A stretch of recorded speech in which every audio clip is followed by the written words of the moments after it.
Entre 1850 y 1950, algo extraño ocurrió en al menos 7 puntos distintos del planeta. Excavaciones, expediciones científicas y descubrimientos accidentales sacaron a la luz restos humanos que, según los registros de la época, rompían con todos los esquemas. Hablamos de medidas que iban desde los 2 metros con 40 centímetros hasta, en algunos relatos, los 3 metros y medio de altura.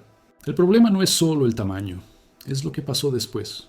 Prácticamente todos estos hallazgos desaparecieron. No fueron destruidos en guerras, ni se hicieron polvo por descuido. Se esfumaron de colecciones institucionales, de museos y de universidades. Algunos nunca llegaron a ser catalogados oficialmente. Otros entraron en registros internos y luego se les perdió el rastro. Hoy, lo que queda son fotografías cuestionables, crónicas en periódicos locales, cartas de arqueólogos y una laguna documental que nadie explica de forma satisfactoria. Si crees que la ciencia guarda todo lo que encuentra, este caso te va a incomodar. Y si crees que estos hallazgos eran fraudes obvios, tendrás que explicar por qué instituciones respetadas de la época los tomaron tan en serio como para documentarlos, medirlos y después borrarlos. Si te interesan historias así, si buscas investigaciones que vayan directo al grano sin vender teorías conspirativas baratas, suscríbete ahora. En este espacio seguimos las evidencias, no los rumores. Y si conoces a alguien que disfrute de este tipo de contenido, compártelo. Cuanta más gente investigue, mejor será la conversación. Vamos a lo que importa. Hoy vas a conocer exactamente cuáles fueron esos 7 lugares que se encontró en cada uno y qué dicen realmente los documentos de la época. Después, investigaremos por qué desaparecieron estas pruebas, quién tenía interés en ello y si existe alguna explicación menos dramática que aún tenga sentido. Al final, pondré 3 escenarios posibles sobre la mesa y tú podrás decidir cuál te convence más. No vamos a darte una respuesta masticada. Vamos a armar la cadena de hechos y dejarte pensar. Lo primero que debe quedar claro, cuando los registros hablan de esqueletos gigantes, ¿de qué hablamos exactamente? ¿2 metros 10? ¿2,40? ¿3 metros? La diferencia es vital. Un esqueleto de 2 metros 10 puede ser raro, pero no imposible. Hay poblaciones modernas con esa estatura. Ahora, uno de 2 metros 70 te sitúa fuera de cualquier curva conocida de variación humana. ¿Y 3 metros? Eso exige una explicación completamente distinta. A lo largo de esta investigación, presta atención a las medidas. Ellas te dirán si hablamos de personas altas o de algo que sencillamente no encaja. 1. La cueva de Lovelock, Nevada, 1911. Empezamos en Nevada, 1911. La cueva de Lovelock. Es una gruta seca en medio del desierto, usada durante siglos por pueblos indígenas. Ese año, unos mineros empezaron a extraer guano de murciélago para venderlo como fertilizante.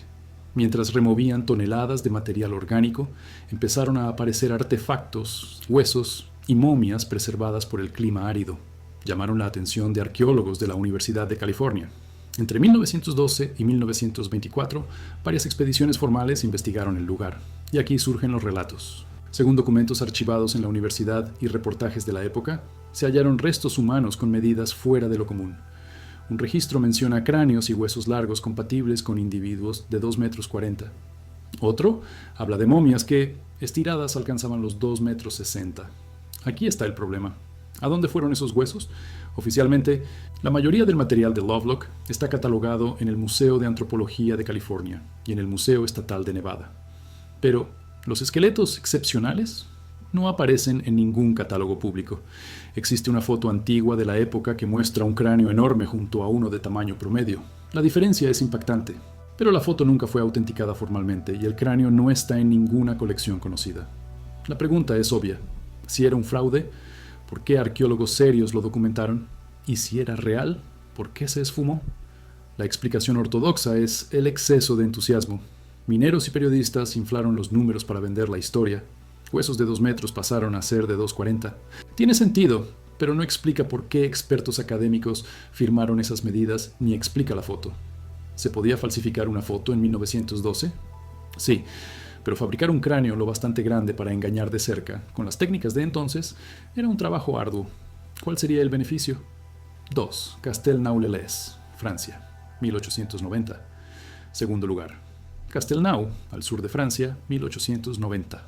Jorge Bacher era un antropólogo y eugenista, una figura polémica. Excavó un sitio neolítico y publicó en revistas científicas francesas el hallazgo de fragmentos óseos con dimensiones anómalas. Calculó basándose en el fémur, que el individuo mediría entre 2,80 metros y 3,10 metros. Bacher era racista, y sus teorías son hoy basura científica, pero sabía medir huesos. La cuestión no es si era buena persona, sino ¿inventó la medida o exageró la interpretación? Los huesos se enviaron a la Academia de Ciencias de París. Hubo debate. Algunos académicos cuestionaron la reconstrucción. Otros la aceptaron como posible dentro de un margen de error. Y entonces, los huesos desaparecieron. No hay registro de su destrucción, ni nota de descarte. Simplemente ya no están allí. La Academia nunca dio explicaciones. Las teorías van desde un descarte silencioso porque el hallazgo era incómodo, hasta su pérdida durante la Segunda Guerra Mundial. Pero el detalle es que la publicación de Bacher existe. Está archivada. Las medidas están ahí. Puedes cuestionar su análisis, pero no decir que lo inventó de la nada, porque otros académicos vieron los restos. 3. El Valle de la Muerte, California, 1931. Tercer lugar. Y aquí la cosa se complica. Death Valley, 1931. Bruce Russell era un ingeniero jubilado y minero aficionado, obsesionado con las leyendas indígenas. Afirmaba que las tribus locales hablaban de una raza antigua de gigantes, que vivía en cavernas subterráneas. Russell organizó una expedición privada y aseguró haber hallado una red de túneles con momias de hasta 2,70 metros. Presentó fotografías, objetos e intentó vender la historia a museos y universidades. Nadie la compró. Las instituciones lo rechazaron. Dijeron que las fotos eran un montaje, los objetos dudosos, y que Russell tenía un historial de exageraciones. Murió en 1942 y todo el material desapareció con él. No fue a parar a ningún museo ni colección privada conocida. Se desvaneció. Aquí, la explicación más probable es que Russell fuera un estafador. Montó la historia para ganar dinero y fama. Pero, ¿por qué insistió hasta el final? ¿Por qué nunca admitió el fraude, incluso cuando quedó claro que nadie le pagaría un centavo? La gente que miente por dinero suele cambiar de estrategia cuando la mentira deja de ser rentable. Russell no lo hizo. Murió defendiendo su versión. Esto no prueba que tuviera razón, pero prueba que creía en ello o estaba dispuesto a morir por su mentira. 4. Condado de Antrim, Irlanda, 1895. Muchos de estos relatos aparecen en periódicos, no en revistas científicas, y cuando aparecen en la ciencia es como una nota breve. Nunca hay un estudio completo con análisis de carbono o ADN. ¿Por qué? Quizá porque no había nada que estudiar, o porque las instituciones prefieren ignorar lo que no encaja. Cuarto lugar. Antrim, Irlanda, 1895. Existe una foto famosa.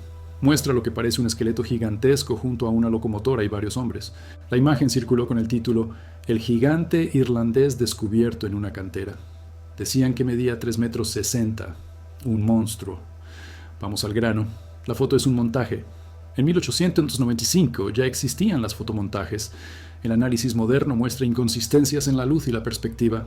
Fue una maniobra para vender periódicos. Y funcionó. Pero hay un detalle interesante.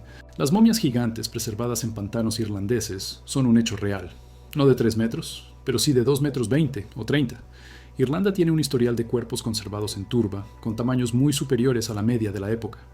Esto está documentado en museos. Por eso, cuando circuló la foto falsa, se apoyó en una base de realidad. ¿Gigantes de 3 metros? No. ¿Gente muy alta preservada en el pantano? Sí. 5. El Valle de Ohio, Estados Unidos, siglo XIX. Quinto lugar, y aquí la cosa se vuelve institucional. Ohio Valley, siglo XIX. Entre 1850 y 1900 se excavaron cientos de montículos funerarios indígenas. Muchos contenían restos humanos. Según múltiples relatos enviados incluso al Instituto Smithsonian, varios esqueletos medían entre 2,20 metros y 2,60 metros. ¿Recibió el Smithsonian esos restos? Sí, está documentado. Cartas, recibos y notas de catalogación. ¿Y entonces? ¿Dónde están? No están expuestos ni en depósitos accesibles. Oficialmente, el Smithsonian dice que muchos restos fueron devueltos a las tribus indígenas por ley en los años 90. Es verdad, pero esa ley exige documentación de entrega. Cuando investigadores independientes pidieron ver esas listas para confirmar si los gigantes fueron devueltos, el Smithsonian no entregó la lista completa. Esto genera dudas. Si un esqueleto mide 2,5 metros, no es algo que olvidas registrar. O los relatos eran exagerados, o hubo un esfuerzo por minimizar estos hallazgos. Las instituciones descartan material todo el tiempo por falta de espacio o mala conservación. En el siglo XIX, la ciencia era caótica y mucho se perdió por pura desorganización.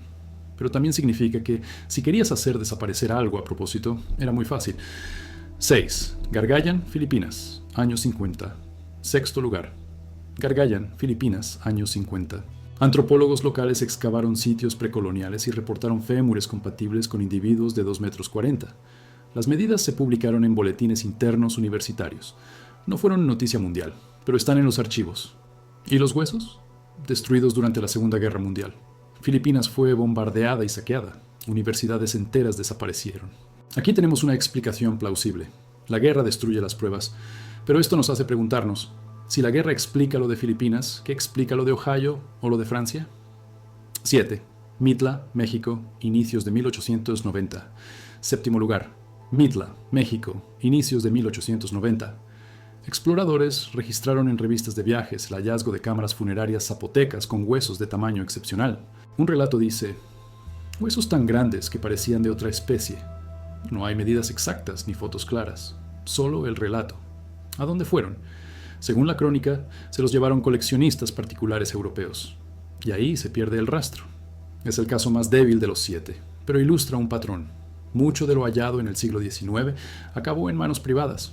Y esas colecciones se pierden con el tiempo. El veredicto, ¿conspiración o caos? Tenemos 7 lugares, medidas de más de 2 metros y ni una sola prueba física hoy. ¿Es un patrón o coincidencia? Te doy 3 escenarios. Escenario A, fraude generalizado. Los relatos eran exageraciones para vender periódicos. Los casos reales eran de gigantismo patológico, una enfermedad, que se inflaron por sensacionalismo. Las instituciones los tiraron al ver que no tenían valor científico. No hubo conspiración, solo incompetencia y ganas de creer en fantasías. Escenario B, núcleo real con exageración. Hubo hallazgos de personas de 2,20 metros o 30, raro pero posible. Se midieron mal o se exageraron. Las instituciones no les dieron importancia porque no rompían la teoría de la evolución. Se perdieron por mala gestión documental. No hay un misterio profundo, solo una historia mal contada. Escenario C, supresión institucional. Se hallaron poblaciones con una genética distinta que no encajaban en el modelo antropológico de la época. Para evitar polémicas o desafíos al paradigma establecido, se decidió, de forma tácita, no darles publicidad y dejar que los restos se perdieran en los depósitos. No fue un plan maestro, sino política institucional. Esto da problemas, mejor lo olvidamos. ¿Cuál es el correcto? Probablemente una mezcla de los 3. El pasado es desordenado y la documentación falla. Mientras no aparezca un esqueleto completo con ADN analizable, el misterio seguirá abierto. Y eso es lo fascinante. Si te gusta explorar misterios con honestidad intelectual, sin caer en conspiraciones baratas ni en un escepticismo cerrado, quédate aquí. La próxima semana investigaremos un caso donde las pruebas sí existen. ¿Te gustaría que profundizara en los detalles técnicos de alguno de estos hallazgos o prefieres que analice cómo se realizaban las mediciones óseas en el siglo XIX?